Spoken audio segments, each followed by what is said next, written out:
there's an error that it's so pervasive. It has a name. It's called the mythical fixed pie.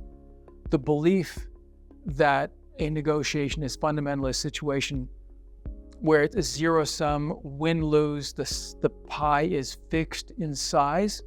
And so the assumption is that the way that I advance my agenda is by preventing you from advancing yours, and vice versa, that the situation is one of pure competition. There are situations like that. The Leafs versus the Canadian, pure competition. The way one team wins is to ensure the other side loses. That is sometimes the case in negotiation as well, but only when there is a single issue on the table. Single issues are intrinsically win-lose in nature, but most real-world negotiations are not.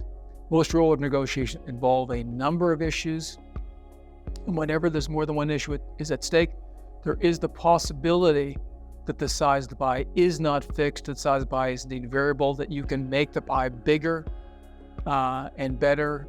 And the typical way to do that is to look for opportunities to add issues to the discussion or perhaps split up existing issues.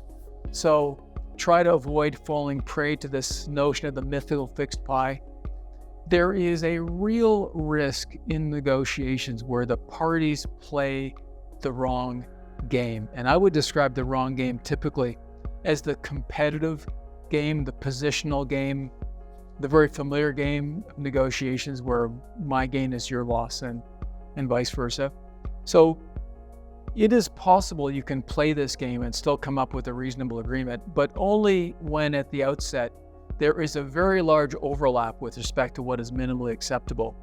So there's a big target that you could hit and still end up with something in the process.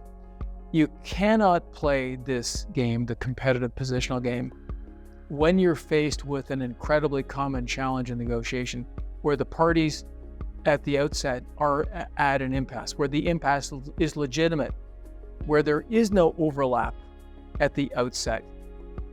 The way that you resolve the problem in this case, the way you break an impasse, frequent negotiation, is to take what I would describe as an interest-based option generating strategy where the orientation is one in the direction of collaboration and cooperation, where you are being forthcoming and you're sharing as much information as you possibly can.